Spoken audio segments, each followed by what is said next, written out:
నమస్కారం శివాజీ గారు. ప్రభుత్వ వ్యతిరేక ఓటు లేదంటే ప్రభుత్వం మీద వ్యతిరేకత ఉండడం వల్ల ఎమ్మెల్యే అభ్యర్థుల్ని చాలా చోట్ల మార్చేశారు. సిట్టింగ్ స్థానాలని లేకపోతే తెలంగాణ ఫలితాలను చూసుకొని మొత్తం మార్చారంటారు. మరి దీన్ని మీరు వ్యతిరేకంగా ఓటు కావచ్చు లేకపోతే ప్రభుత్వం మీద వ్యతిరేకత అంశాన్ని మీరు ఎట్లా చూస్తారు? ఆ ప్రభుత్వ వ్యతిరేకత ఏమన్నా పనిచేస్తుందా? ప్రభుత్వ వ్యతిరేకత ఉందా, వ్యతిరేకత లేదని పక్కన పెడితే, మీరు క్రికెట్ టీం సెలెక్ట్ చేస్తున్నప్పుడు ఒక మంచి ప్లేయర్ ఉంటే అంతకంటే మంచి ప్లేయర్ లేనప్పుడు ఆ ప్లేయర్ని కొనసాగిస్తారు.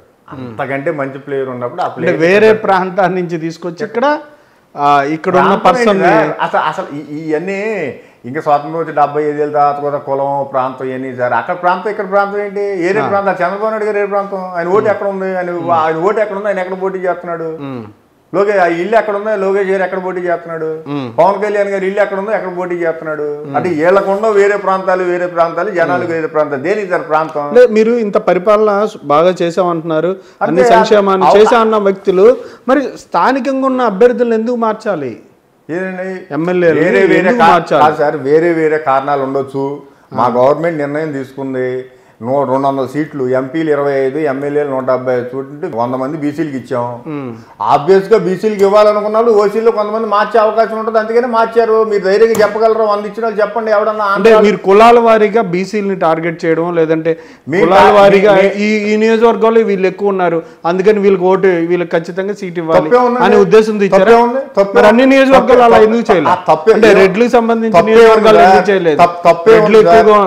తప్పే ఉందండి. సపోజ్ అదే కొన్ని నియోజకవర్గాల్లో ఎందుకు చేశారు అట్లాగా? ఎక్కడండి చెప్పండి. మీరు సపోజ్ ఏలూరు ఎంపీ కాన్స్టిట్యున్సీ ఉంది సార్, యాదవులు ఎక్కువ.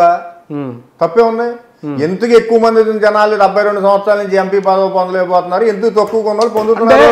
కాదండి, ఎందుకు అంటే జనాలు ఓకే అన్నారు కదా అని చెప్పి వాళ్ళు ఎప్పుడు అలాగే ఉంచుతారా? ఎందుకు? మీకు అక్కడ బీసీయా, ఓసీయా, ఎస్సీయా, ఎస్టీయా కులం గురించి చెప్పడం ఉద్దేశం కాదండి. ఎందుకు పొందినోడే మళ్ళీ పొందుతున్నాడు, ఎందుకు పొందనోళ్ళు ఎప్పటికీ పొందట్లేదు. ఈరోజు మార్పు వచ్చింది కదా. ఏలూరు కాన్స్టిట్యున్సీలో ఎప్పుడు ఓసీలే ఉండేవారు, ఈరోజు జగన్ గారు బీసీని పెట్టారు, వాళ్ళు బీసీని పెట్టారు. పెట్టే సందర్భం వచ్చింది. నరసాపురం ఉంది, ఎప్పుడు ఓసీలే కదా, మొట్టమొదటిగా బీసీని పెట్టారు. రాజమండ్రి ఉంది, మొట్టమొదటి ఎప్పుడు నుంచి ఓసీలే కదా, బీసీని పెట్టారు. నరసరావుపేట ఉంది, ఎప్పుడు ఓసీలే కదా, బీసీని పెట్టారు. తప్పంటారు మీరు? బీసీ ఓటర్లని టార్గెట్ చేశారు. టార్గెట్ మేము చేయలేదు సార్. టార్గెట్ కులానికి ఇస్తే ఆ కులపోటు ఓటేస్తాను అనుకుంటే అది ఎప్పుడు జరగదు, ఎప్పుడు కూడా జరగదు. అది అమాయకత్వం అనుకుంటే, అది అమాయకత్వం. ఆ కులాన్ని బట్టి ఓటేస్తారు అనుకుంటే ఎవరో పవన్ కళ్యాణ్ వాళ్ళు అనుకుంటారు. ఎందుకు పవన్ కళ్యాణ్ గారు అన్నారంటే ఆయన రాష్ట్ర నాయకుడు అని చెప్పి ఎక్కడో కమ్యూనిటీ ఓట్లు ఎక్కడ ఉన్నాయని చెప్పి అక్కడికి వెళ్ళి ఆయన పోటీ చేస్తాను. అంత అమాయకత్వంగా జనాలు ఉండరు. నిజంగా కమ్యూనిటీ ఒక వ్యక్తికి ఓటు చేసే లెక్క అయితే చిరంజీవి గారు పాలకొల్లో గెలవాలి, పవన్ కళ్యాణ్ గారు భీమవరంలో గెలవాలి, లేకపోతే అక్కడ గెలవాలి.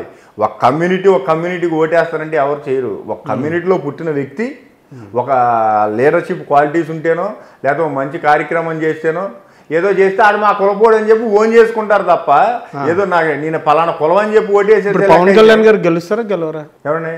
పవన్ కళ్యాణ్ గారు మా అపోజిషన్ కాబట్టి గెలవడనే మేము అనుకుంటాం. ఆయన గెలుస్తాడని మేము ఎందుకు చెబుతామండి? ఏ విధంగా గెలుస్తాడండి? నా అనాలిసిస్ ప్రకారం అయితే నాకు పాలకొల్లో కాదు ఎక్కడే గెలవరు. ఒక నాయకుడికి కొన్ని లక్షణాలు ఉంటాయి సార్. అతను నాయకత్వ లక్షణాలు ఉండి అతని వల్ల 10 మంది లాభం పొంది అతని వల్ల సమాజంలో చిన్నోళ్ళు ఉపయోగపడితే అతనికి హీరో డైనమిక్ లీడర్షిప్ క్వాలిటీస్ ఉంటే అతను మా కులపోడురా అని చెప్పి కులపోళ్ళు అనుకుంటారు తప్ప ఒక కులాన్ని పట్టుకెళ్ళి ఓటేస్తే ఓటేయరు. ఆయన మా అపోజిషన్ పార్టీ కాబట్టి ఓడిపోతాడే అని చెబుతాను. మా పార్టీ. కానీ మీ పరిపాలనలో భాగంగా అరాచకం, కక్ష సాధింపులు, కేసులు పెట్టి వేధించడాలు, వీటి గురించి ఎవడో సామాన్యుడు వచ్చి నా మీద కేసు పెట్టారన్నారా? అంటే వేధించడం అంటే మీ ఇష్టం వచ్చి ఇప్పుడు చంద్రబాబు నాయుడు గారి మీద కేసు ఉంది సార్. గతంలో ఎవరో ధైర్యం చేయలేదు, ఆయన కేసులు ప్రూవ్ అయినాయి. కోర్టు కూడా వాస్తవం దీంట్లో గవర్నమెంట్ యొక్క సొంత స్వలాభం ఏం లేదని చెప్పి కోర్టు చెప్పింది కదా. అంటే చంద్రబాబు నాయుడు గారు తప్పు చేసిన వాళ్ళని పెద్దవాళ్ళని అరెస్ట్ చేస్తేనేమో అరాచకాలు, ఏమి చేయకుండా వదిలేస్తేనేమో స్వాతంత్రం. అంటే కక్ష సాధింపు వ్యవహార శైలి ఎన్నికల సంవత్సరంలోనే ఎందుకు చేశారు? అదే సార్ కక్ష సాధింపు అని అందరూ చెబుతున్నారు కదా. మరి అంటే ఎన్డీఏ గవర్నమెంట్ మీతో భాగస్వాములే కదా. మరి కేజ్రీవాల్ గారిని అరెస్ట్ చేసింది, కవిత గారిని అరెస్ట్ చేసింది, వీళ్ళంతా కక్ష సాధింప.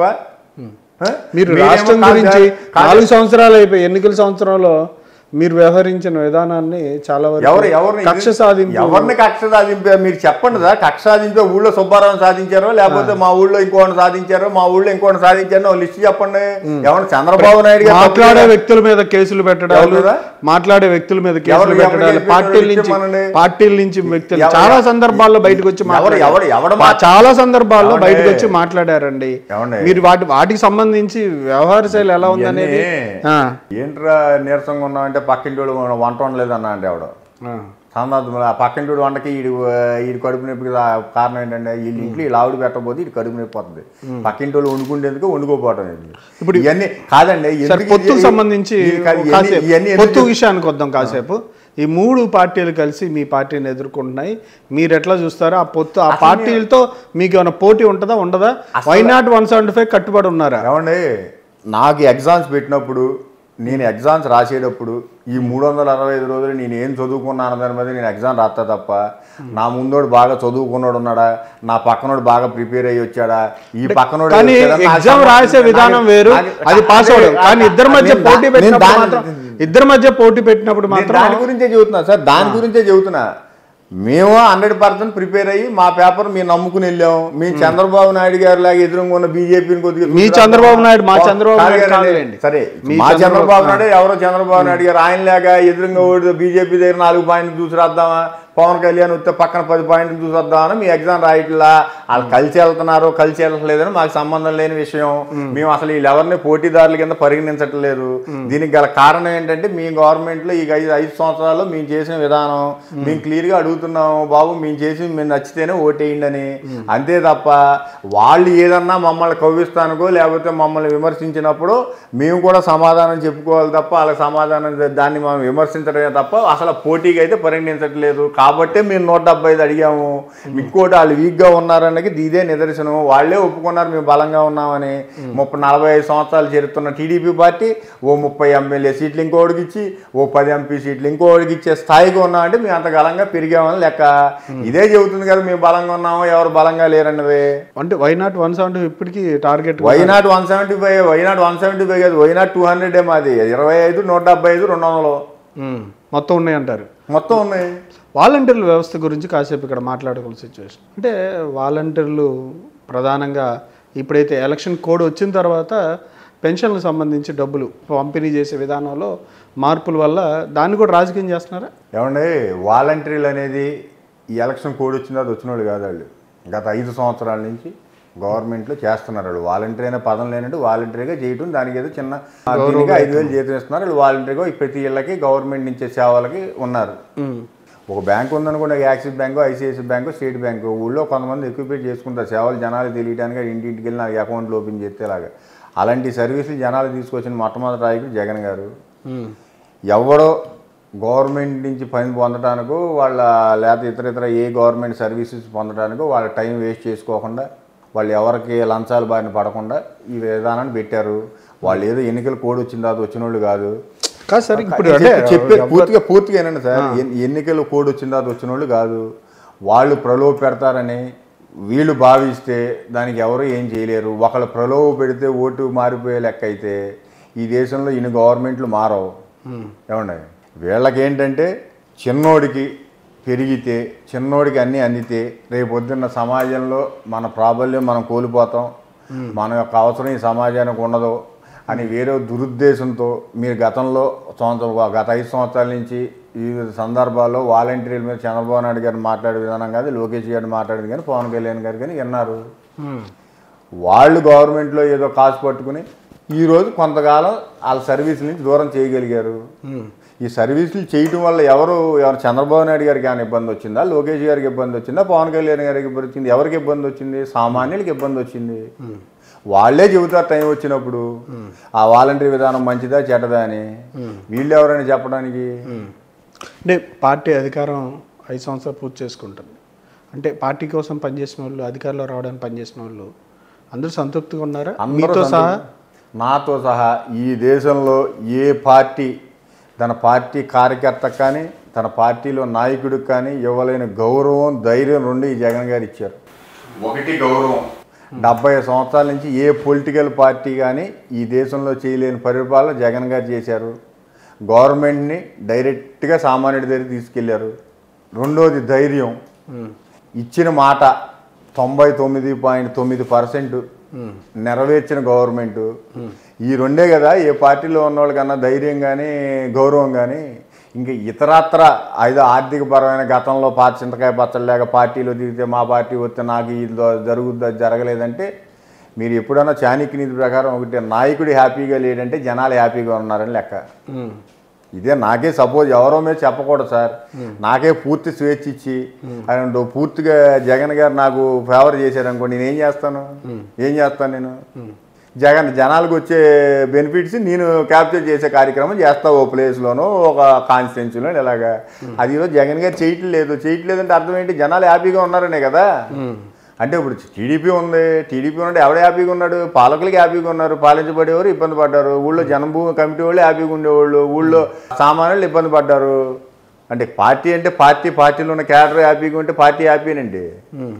అంటే మీరు కూడా పర్సనల్గా పార్టీ కోసం పనిచేశారు కదా, ఒక గౌరవం గుర్తింపు ఇట్లాంటిది డెఫినెట్గా గౌరవం గుర్తింపు ఉంటుంది సార్. ఎందుకు గుర్తింపు ఉండదు గౌరవం?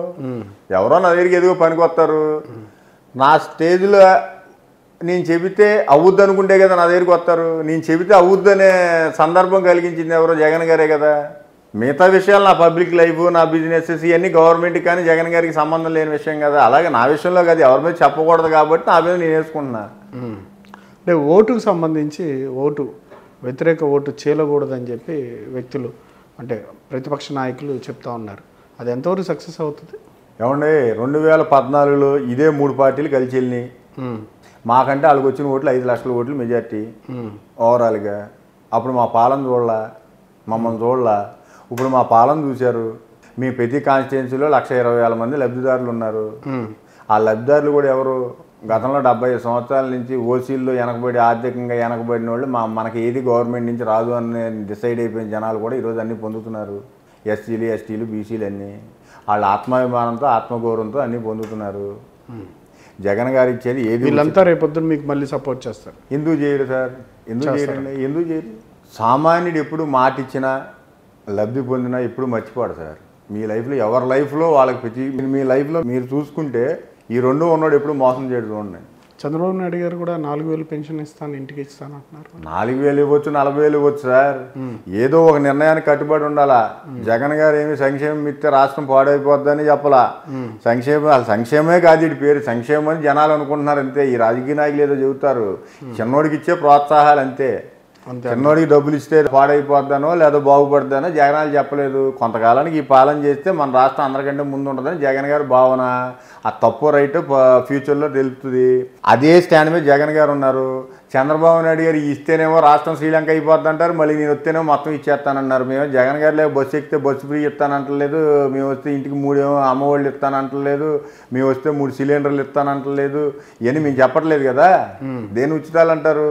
ఇందా మీ జయప్రకాష్ నారాయణ గారు అన్నారు కదా, 1-10 పాలన ఎందుకు చెబుతున్నానంటే ఆ మాట. ఒక వ్యక్తిని గౌరవంగా వ్యక్తి కింద చూసినప్పుడు అతను అయితే అలాగ ఉండాలి, లేదా న్యూట్రల్గా ఉండాలా. ఎందుకు చెబుతున్నానంటే నేను నిజంగా ఎన్డీఏ పాలన నచ్చింది. మోడీ గారు ఉన్నారు 14 నుంచి. మీరు జిఎస్టీ మంచిదని ఏదైనా చెప్పారా ధైర్యంగా వచ్చి? డిమానిటైజేషన్ మంచి ధైర్యం చెప్పారా ఏదైనా ధైర్యంగా వచ్చి? రామాలయం కట్టడం ధైర్యంగా వచ్చి చెప్పారా? ఏదో సందర్భంలో అభిప్రాయాలు చెప్తానే ఉన్నారు. ఆయన అభిప్రాయాలు చెప్తానే ఉన్నారు. ఇప్పుడు కూడా ఆయన మద్దతు తెలుపుతున్నట్టుగా చెప్పుకొచ్చారు. కాదండి, అట్లా మాటలు మీకు మద్దతు తెలిపితే మీ వ్యక్తి, మీకు మద్దతు తెలకపోతే వేరే వ్యక్తి అని ఎట్లా చెప్తారు? కాదు, అభిప్రాయాలు చెప్పడం తప్పులేదు. అభిప్రాయాలు చెప్పొద్దని ఎవరు అంటలా. ఏ రోజు మోడీ గారు 2014 నుంచి 2024 ఆ సందర్భం ఇప్పుడు ఎన్నికలకి సంబంధించి వచ్చింది కాబట్టి ఆయన చెప్పారు. ప్రతిదానికి ఎందుకు చెప్పకూడదు? నేను ఎన్డీఏకి మద్దతు ఇస్తున్నాను, నేను దేనికి చెప్పాలి మద్దతు? మీకు ఈయనే కాదు, జయప్రకాష్ నారాయణ గారే కాదు, చాలా మంది విశ్లేషకులు టీవీలో వస్తా ఉంటారు కదా. ఆయన నాగేశ్వరరావు, ప్రొఫెసర్ నాగేశ్వరరావు వస్తారు. ఆయన ఎప్పుడని చెప్పాడా? ఇంకో ఆయన సుబ్బారావు వస్తాడు. నాగేశ్వరరావు గారు చాలా సార్లు అటు ఇటు చెప్తారు. నాగేశ్వరరావు గారు అటు చెప్తారు, ఇటు చెప్తా ఉంటారు. సందర్భాన్ని బట్టి ఆయన కూడా మాట్లాడుతూ ఉంటారు. అంటే మీకు వాళ్ళు ఇప్పుడు మీకు సంబంధించిన విషయం, మీరు నన్ను జగన్ గారి పాలన ఎలా ఉంది అని అడిగారు అనుకోండి, పాలన గురించి చెబుతా. ఏమన్నా మీరు వైసీపీ నాయకుడు అన్నారనుకోండి, నేను వైసీపీ గురించి చెబుతా తప్పు రైట్. నేను ఎందుకన్నానంటే జిఎస్టీ కానీ, డిమానిటైజేషన్ కానీ, రామాలయం కానీ, ఆర్టికల్ 370 కానీ విషయం ఉంది సార్. ఆయన సందర్భంలో ఆయన వచ్చి ఆయన చెప్పాడు, ఆయన అభిప్రాయం చెప్పాడు, తప్పులేదు.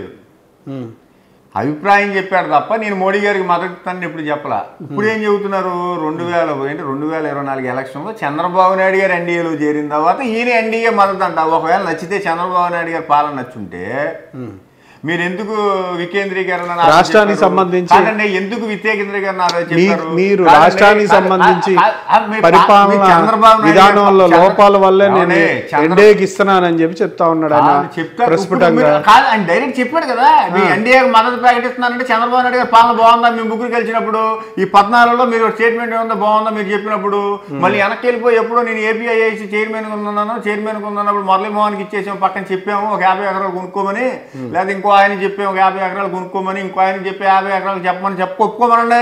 ఎవడో తెలిసి మురళీమోహన్ గారు ఎందుకు కొన్నాడంటే అక్కడ 100 ఎకరాలు ఆయనకి ఎందుకుంటుంది, మిగతా వాళ్ళు ఎందుకు కలరాలేదు అని ఎవరు లీకులు ఇచ్చి ఎవరు చేశారు, దాంట్లో మీరు కూడా బాధ్యత ఉందా?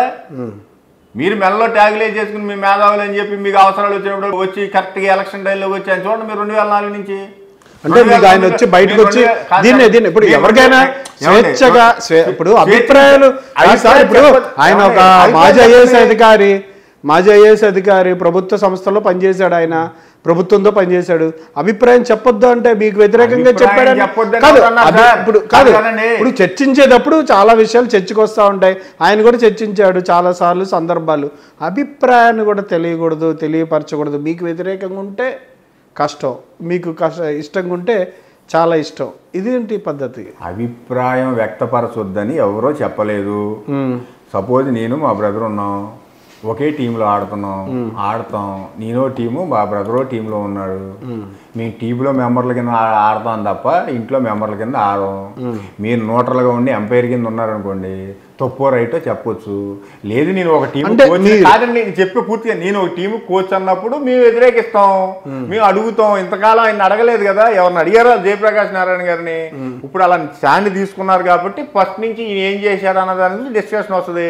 2004లో మీరు ఎందుకు పోటీ చేయలేదు, 2009లో మీరు పోటీ చేసి మీరు మాత్రమే ఎంపీ ఎమ్మెల్యే కింద పోటీ చేసి మిగతా చోట మీరు క్యాండిడేట్లను ఎందుకు నుంచోబెట్టలేదు, అసలు మీ పార్టీ ఏజెండా ఏంటి, గ్రామ స్వరాజ్యం అని మీరు చెప్పింది మీరే కదా. గ్రామ స్వరాజ్యానికి సంబంధించి స్టెప్స్ ఈ గవర్నమెంట్ ఎక్కువ తీసుకుందా, పాత గవర్నమెంట్లు ఎక్కువ తీసుకున్నాయా?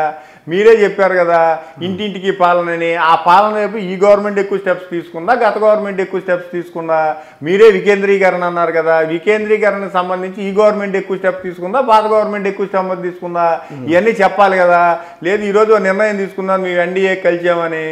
ఎన్డీఏ కలిసినప్పుడు మాకు డౌట్ వచ్చింది, ఓహో గత 14 నుంచి 19 పాలన చంద్రబాబు నాయుడు గారి పాలన నీకు నచ్చింది అనమాట. నీకు నచ్చిన జనాలు మ్యాండేటరీ ఇవ్వలేదు కాబట్టి తప్పు రైట్ అనేది చర్చించే బాగుంటుంది. ఆయన డిసైడ్ అయ్యారు కాబట్టి, మీడియా సమూహంగా చెప్పాడు కాబట్టి నేను ఎన్డీఏకి మద్దతు ఇస్తున్నారు కాబట్టి ఈరోజు మాట్లాడుతున్నారు. ఈ రోజు వరకు ఎవరు మాట్లాడలేదు కదా. మీరు ఎందుకు చెప్పలేదు?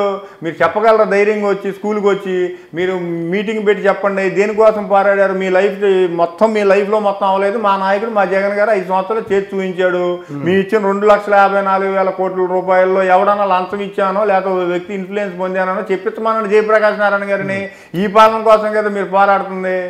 ఇంకా డెవలప్మెంట్ విషయానికి వచ్చారు. ఇందా మీరు చెప్పే తమిళనాడు విషయం చెప్పా కదా మీకు. తమిళనాడులో సంక్షేమ పథకం 1971 నుంచి ఇస్తున్నారు. వాళ్ళు ఎక్కడ దాకా ఇచ్చారు? టీవీ నుండి ఇంట్లో గ్రైండర్ కూడా ఫ్రీగా ఇచ్చారు. కానీ తమిళనాడు వెనకబడిందా? ఈరోజు ఇండియాలో 2nd పోస్ట్లో ఉంది. కారణం ఏంటి? వాళ్ళు సీ కోస్ట్. ఇండియాలో ఫస్ట్ డబ్బున్న రాష్ట్రం ఏంటంటే మహారాష్ట్ర. వాళ్ళకి మెయిన్ సంపాదన ఎక్కడ? బాంబేలో రావడానికి కారణం కోస్టు. అలాగే మద్రాసు కోస్టు. మనకి ఇంత సీ కోస్ట్ ఉంది. ఏ రోజైనా చంద్రబాబు నాయుడు గారు సీ కోస్ట్ డెవలప్మెంట్ చేసే కార్యక్రమం లాస్ట్ సంబంధించి మచిలీపట్నం పోర్టుకు సంబంధించి శంకుస్థాపనలు అందరూ చేస్తూనే ఉంటారు. రాజశేఖర రెడ్డి గారు కానీ లేదంటే చంద్రబాబు నాయుడు గారు కానీ అంతకుముందు కానీ ఎవరైనా ఈ సీ పోర్టు లేదంటే సముద్ర తీరం పెద్ద ఎత్తున ఉందని చెప్పి అక్కడ ఏదైతే బైఫికేషన్ అయిపోయిన తర్వాత దాని గురించి మాట్లాడుతూ ఉన్నారు. ఎవరికి వాళ్ళు అయిపోయింది. ఇప్పుడు 10 సంవత్సరాలు కూడా అయిపోయింది. 2024 వచ్చింది. మళ్ళీ వైసీపీ ప్రభుత్వం సముద్ర తీరాన్ని మేము డెవలప్మెంట్ చేస్తూ ఉంటారు. అంటే ప్రతి ప్రభుత్వం ప్రజల్ని మభ్యపెట్టే విధంగానే మేము చేస్తున్నాం అంటున్నారు. కానీ పనులు ఎక్కడ పూర్తి స్థాయిలో ఇంకా మనకి రిఫ్లెక్షన్స్ అనేది కనిపించట్లా. అదే మిగతా పాలకులకి జగన్ గారికి తేడా నేను చెబుతున్నాను. మీరు వెళ్ళి బందర్ పోర్టు చూడండి, మీరు వెళ్ళి రామాయపట్నం పోర్టు చూడండి, మీరు వెళ్ళి మూలపట్నం పోర్టు చూడండి, మీరు వెళ్ళి వైజాగ్ ఎయిర్పోర్ట్ చూడండి. ఇదే బందర్ పోర్టుని ఎంతమంది సీఎంలు వచ్చి శంకుస్థాపన చేశారండి. జగన్ గారు శంకుస్థాపన చేశారు. హెలికాప్టర్ పైకి ఎరగానే గంటలో పని మొదలైంది. ఈరోజు బందర్ పోర్టుకి వెళ్ళి చూడండి. కానీ ఆ బందర్ పోర్టు అంచనాల విషయంలో కావచ్చు, లేదంటే దానికి సంబంధించి పోర్టుతో పాటుగా మిగతా సౌకర్యాలను కూడా కుదిచ్చేశారని చెప్పి విన్నాను. ఎవరు? మచిలీపట్నం పోర్టు ఈ ప్రభుత్వం తీసుకున్న నిర్ణయం. వంకలేనో డొంక పట్టుకున్నాడని ఏదో చెబుతారు సార్. ఇందాక మీకు చెప్పా కదా, ఒక వ్యక్తి ఒక పని చేయాలనుకున్నప్పుడు కాలానుగుణంగా ఉన్న పనిని చేసుకుంటా వెళ్ళి తర్వాత డెవలప్మెంట్ గురించి ఆలోచిస్తారు. ఇప్పుడు మీ దగ్గర ₹1,00,000 ఉంది సార్, మీకు చెప్పి ఒకసారి పూర్తిగా చెప్పండి. మీకు ఒక 5 సెంట్లు స్థలం ఉంది. అవును. మీరు ఇల్లు కట్టుకోవాలనుకున్నారు, మీ 5 సెంట్లు తగ్గట్టుగా ఇల్లు కట్టుకుంటారు. తర్వాత మీ డబ్బు వచ్చింది, ఇంకా అవకాశం ఉంది, పక్కన 10 సెంట్లు 20 సెంట్లు 30 సెంట్లు 40 సెంట్లు. మన దగ్గర కాలంలో ఓపిక లేకుండానే నేను ఒక 100 ఎకరాల్లో ఏదో రిలయన్స్ అంబానీ లాగా ఇల్లు కడతాననుకుంటే మీ అవివేకం. వెళ్ళి చూడమనండి. ఎప్పుడు ఎంతసేపు రాళ్ళీసే కార్యక్రమం చెప్పినా ఏమీ చేయకుండా మీరు వెళ్ళి మూలపట్నం పోర్టు చూడండి, శ్రీశైలంలో. అంటే ఇవన్నీ ఎన్నికలు ఇవన్నీ నెక్స్ట్ అధికారంలోకి వస్తే మొత్తం మొదలైపోతాయి. మొదలవటం కాదు సార్, ముగింపుకి వచ్చేసి మూలపేట పోర్టు అయిపోయి. అదే మొదలవడం అంటే నా మీన్ పనులు అయిపోవచ్చినాయి, ప్రారంభోత్సవానికి వచ్చినాయి అన్ని. అది ప్రారంభం అయిన తర్వాత పనులు మొదలు పెడతాయా అని కార్యక్రమాలు. ప్రారంభోత్సవానికి అంటే పనులు ప్రారంభోత్సవం కాదు, ఆ పోర్టులు ప్రారంభోత్సవానికి వచ్చి. అదే సార్ నేను ఆటోమేటిక్ గా వస్తుంది సార్. ఇందా మీ మద్రాసు గురించి ఎందుకు చెప్పాను నేను? మద్రాసు అనగానే మీకు గుర్తొచ్చేది పోర్టు గుర్తొస్తుంది, బాంబే అనగానే మీకు గుర్తొస్తుంది పోర్టు గుర్తొస్తుంది, కలకత్తా అంటే ఏది గుర్తొస్తుంది పోర్టు గుర్తొస్తుంది, గుజరాత్ అంటే ఏది గుర్తొస్తుంది పోర్టు గుర్తొస్తుంది. మీ ప్రపంచంలో ఏ నగరం అయినా డెవలప్ అయిందనే కారణం బేస్ దానికి పోర్టు ఉండటమే. కొన్ని వాతావరణ క్యాలిక్యులేషన్స్, కొన్ని క్యాలిక్యులేషన్స్ దీనివల్ల కొన్ని నగరాలు అప్పుడు అవసరాలను బట్టి గుర్తింపు పొందుతాయి. బెంగళూరు బ్రిటిషర్స్ అని ఎందుకు గుర్తుపడలేదు? ఎందుకు హైదరాబాద్ బ్రిటిషర్స్ అని గుర్తింపు పొందలేదు? తర్వాత కాలంలో మారిన అవసరాలు, ఆ బిజినెస్ అవసరాలు కొన్ని పొందుంటాయి.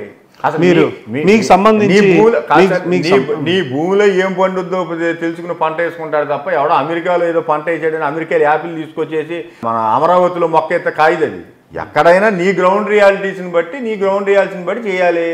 మీరు బేసిక్గా ఈ 175 అంటారా, 120 అంటారా, 140 అంటారా ఈసారి సీట్? మేము 175 కోసం మా యుద్ధం చేస్తున్నాం సార్. మేము 175 కోసమే చేస్తున్నాం. మేము 175 గెలుస్తాం. మా కాన్ఫిడెన్స్ ఉంది. దాన్ని కూడా ఇది కూడా నిర్ణయిస్తారంటే కాదు, మీరు చెప్పండి. మేము చెబుతున్నాం 175 వస్తాయని. ఖచ్చితంగా అధికారంలోకి వస్తారంట. అధికారం అనేది మాకు క్వశ్చన్ కాదు సార్. అది అధికారం వస్తాం రావో పక్కన పెట్టండి. మీకు కింద స్టార్టింగ్లోనే చెప్పాను నేను, మేము ఎవరిని ప్రత్యర్థులుగా భావించట్లా. మేము మా మ్యానిటీ జనాల దగ్గర నుంచి కోరేది ఏంటంటే, మేము గత 5 సంవత్సరాల్లో చేసిన కార్యక్రమం గురించే మాట్లాడుతున్నాం. ఈ ఎలక్షన్ జరిగే క్రమంలో మాతో పాటు కొన్ని పార్టీలు పోటీలో ఉన్నాయి కాబట్టి పోటీ పడాల్సి వస్తుంది. అంతే తప్ప మేమేదో బెదిరిపోయి మా ఈ నిధులు లీటర్ని కావాల్సిన వేయించుకుందాం అనుకో, లేకపోతే నా ఎదురుగా బాగా చదువుకున్నాడు రావాలన్న ఆలోచనలో మేము తెలియట్లా. మేము 175 కోసం గెలుస్తామని మేము ధైర్యంగా ఉన్నాం. మేము చేశాం కాబట్టి. Okay sir. Thank you sir. Thank you.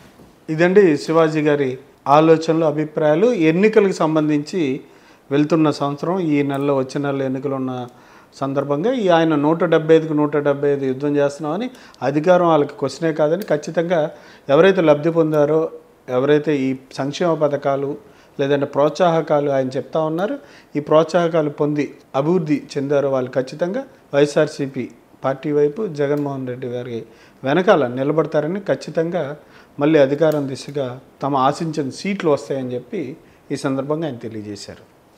Thank you sir.